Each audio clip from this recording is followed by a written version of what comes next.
नमस्कार दोस्तों स्वागत है आप सभी का नोट्स वाला पर। दोस्तों आज हम पढ़ेंगे एटॉमिक स्ट्रक्चर। इसके अंदर हम देखेंगे एटम के अंदर क्या क्या होते हैं, उससे जुड़ी कुछ मेन डेफिनेशंस और एटम के बारे में थोड़ा विजुअलाइज करेंगे, उसको समझने की कोशिश करेंगे कि एटम कैसा होता है बेसिकली। सबसे पहले एटम की डेफिनेशन आती है दोस्तों एटॉमिक स्ट्रक्चर के अंदर, that what is atom. Basically atom is the basic unit of matter, means सबसे बेसिक या सबसे छोटी जो यूनिट होती है मैटर की उसको हम एटम कहते हैं। It is composed of a nucleus which contains protons and neutrons and electrons that orbit around the nucleus. दोस्तों जो एटम होता है उसके अंदर एक न्यूक्लियस होता है जिसके अंदर हमारे पास प्रोटॉन्स होते हैं और न्यूट्रॉन्स होते हैं, और जबकि जो इलेक्ट्रॉन्स होते हैं वो न्यूक्लियस के अराउंड ऑर्बिट करते हैं। Atoms are the building block of all elements, मतलब जो कोई भी एलिमेंट कोई भी मैटर होता है वो एलिमेंट्स, जो कोई भी एलिमेंट होता है वो क्या एटम से मिलकर ही बना होता है। मतलब एटम को हम बेसिक या बिल्डिंग ब्लॉक कह सकते हैं किसी भी एलिमेंट का, किसी भी मैटर का।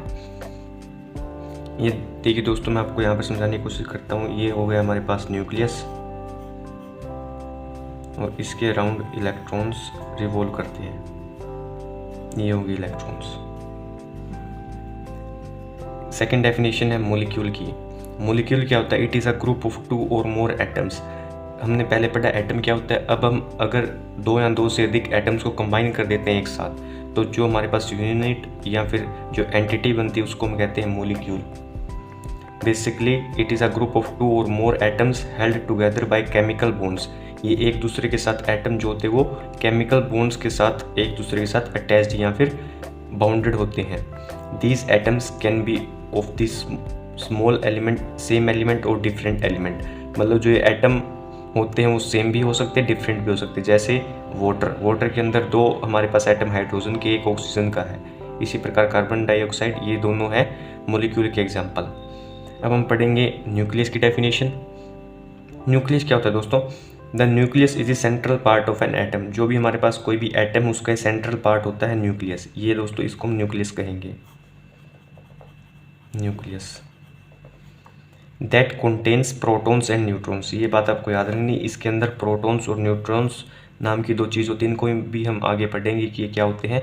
प्रोटॉन्स को बेसिकली मैं बता देता हूँ। प्रोटॉन्स के पास होता है पॉजिटिव चार्ज और न्यूट्रॉन्स जो होते हैं वो न्यूट्रल होते हैं। यानी कि जो हमारे पास न्यूक्लियस उसके अंदर 2 एंटिटी है, प्रोटॉन्स और न्यूट्रॉन्स नाम की। प्रोटॉन के ऊपर पॉजिटिव चार्ज होता है, जबकि न्यूट्रॉन क्या होता है? न्यूट्रल होता है, मतलब इसके ऊपर कोई भी चार्ज नहीं होता। The nucleus is held together by strong nuclear force. और ये जो न्यूक्लियस होता है दोस्तों ये स्ट्रॉन्ग न्यूक्लियर फोर्सेस के साथ बाइंड होता है। मतलब ये जो प्रोटॉन और न्यूट्रॉन एक दूसरे के साथ स्ट्रॉन्ग न्यूक्लियर फोर्सेस के साथ बंधे हुए होते हैं। तो ये न्यूक्लियस के बारे में हमने छोटा सा देखा, ब्रीफ इंट्रोडक्शन था ये। नेक्स्ट वीडियो में हम डिस्कस करेंगे complete nucleus, proton, neutron, electrons के बारे में और जानेंगे एटॉमिक स्ट्रक्चर के बारे में और ज़्यादा जानकारी। तो आशा करता हूँ आपको समझ में आया होगा जितना मैंने आपको बताया। Thank you.